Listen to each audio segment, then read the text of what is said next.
O Senhor esteja convosco. Ele está no meio de nós.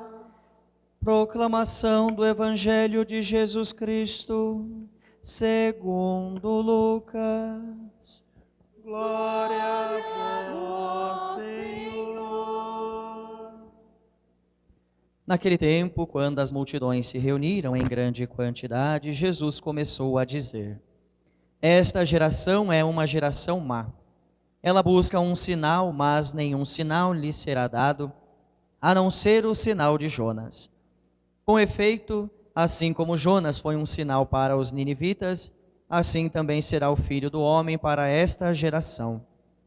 No dia do julgamento, a rainha do sul se levantará, juntamente com os homens desta geração, e os condenará. Porque ela veio de uma terra distante, para ouvir a sabedoria de Salomão. E aqui está quem é maior do que Salomão. No dia do julgamento, os ninivitas se levantarão juntamente com esta geração e a condenarão. Porque eles se converteram quando ouviram a pregação de Jonas. E aqui está quem é maior do que Jonas. Palavra da salvação. Glória a vós, Senhor. Pelas palavras do Santo Evangelho, sejam perdoados os nossos pecados. Amém. Boa noite. Quarta-feira, primeira semana do tempo quaresmal, ainda estamos no início da nossa caminhada penitencial em direção à grande festa da nossa fé, paixão, morte e ressurreição de nosso Senhor Jesus Cristo. Queridos irmãos e irmãs, hoje nós ouvimos pela leitura, pela liturgia da palavra, melhor dizendo, duas figuras importantes para entendermos a caminhada de conversão. Primeiro, a figura de Jonas, localizado no Antigo Testamento, e depois a figura do nosso Salvador, Cristo Jesus.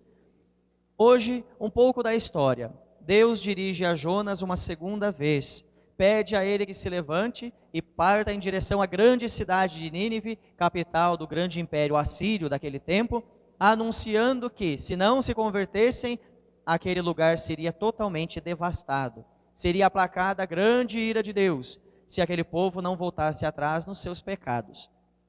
O interessante da história de Jonas é, antes de chegarmos ao texto de hoje, entender como Deus o chama. Deus convoca esse jovem, pede a ele que deixe tudo e parta em direção ao lugar onde Deus iria apontar para ser profeta. Mas Jonas foge de Deus. E quando ele se vê em determinado apuro, ele então retorna para junto de Deus. Todo mundo conhece a história. Aquele jovem que foi jogado da barca, engolido por um grande peixe, vomitado na praia. Depois dessa situação, ele então se levanta e parte para a missão que Deus lhe confiou.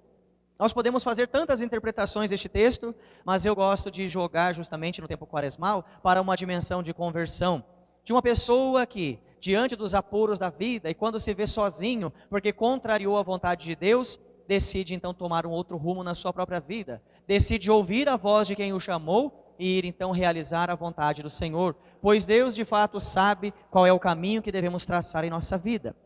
Às vezes buscamos saciar nossos desejos, nossas vontades, tomamos caminhos totalmente contrários à vontade do Senhor, nos vemos em um monte de situações que podem nos levar à ruína, mas Deus, mesmo diante dessas situações, ainda insiste conosco. Não desiste de nós, nos dá a oportunidade de uma transformação de vida, pois Ele sabe o que nós podemos fazer e Ele sabe da nossa capacidade. Jonas não foi diferente. Diante do seu problema, diante do susto que tomou pela sua situação em que ele mesmo fez as suas escolhas, Deus não desistiu desse jovem, deu a ele a oportunidade, pois sabia da capacidade de anúncio das palavras que sairiam de sua boca. E hoje nós vemos a conversão de toda uma cidade.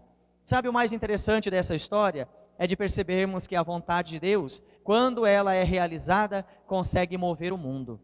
Nínive, capital da Síria, não fazia parte do povo de Deus. Eram estrangeiros, eram pessoas que estavam para além do território onde o povo eleito de Deus se estabeleceu.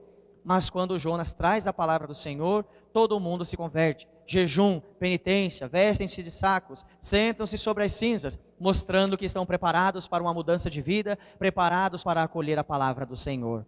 Estes então se converteram, mudaram, transformaram seus caminhos para agora estarem diante da boa nova do Senhor. O evangelho de hoje, Jesus Cristo, falando às multidões, começa a dizer: esta geração é uma geração má.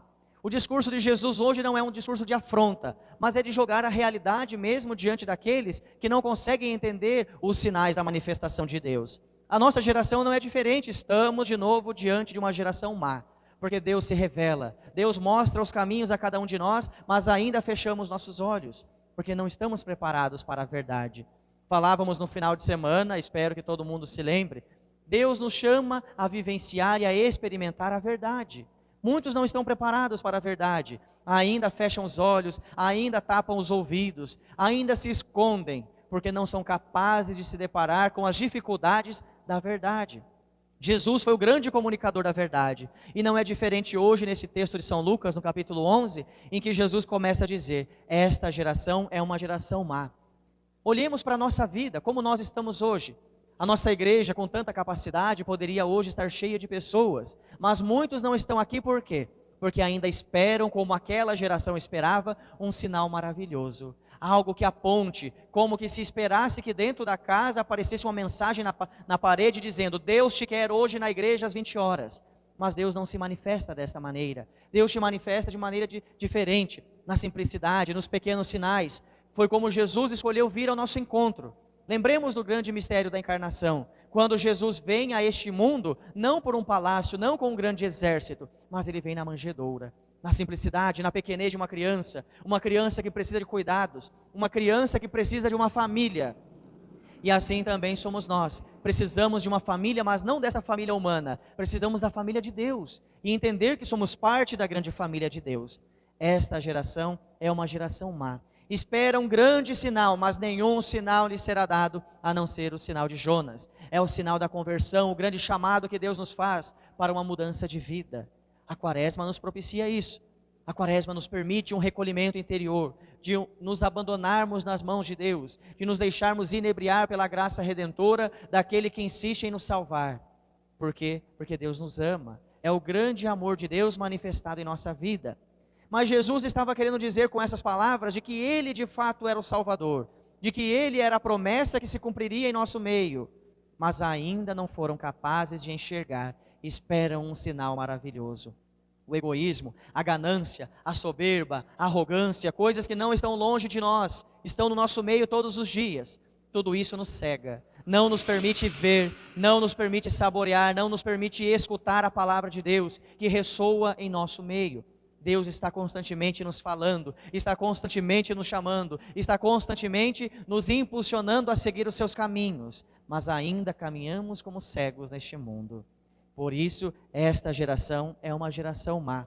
Deus não desiste de nós, Ele insiste, como também insistiu lá no Antigo Testamento com os ninivitas, pessoas que não faziam parte do povo eleito, pessoas que estavam cegos nos seus pecados, mas quando receberam a palavra do Senhor se converteram, mudaram de vida. Este é o grande sinal. No fim dos tempos, nos fala São Lucas, a rainha do sul, que também era estrangeira e vai até ali para encontrar Salomão e se inebriar com sua sabedoria, também mudou de vida. Os ninivitas, como assim fizeram, se levantarão no último dia para mostrar para nós o que significa de fato uma conversão. Embora seja uma linguagem figurada, é para nós olharmos ao nosso entorno. Quantas vezes Deus não se manifesta na fragilidade do irmão, daquela pessoa que está ao nosso encontro, daquele que se assenta do nosso lado na igreja, mas ainda estamos caminhando como que cegos.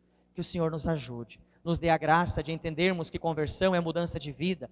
Claro que é progressivo, não é de uma hora por outra, não é mágica, mas é um convite de Deus. E quando Deus nos convida, ouvimos, enxergamos, caminhamos, nós vamos ao seu encontro, porque Ele nos ama. E nos dando a oportunidade da conversão, nos dá mais uma vez a chance de olharmos, enxergarmos e vermos a sua manifestação entre o mundo aqui, agora no meio de nós.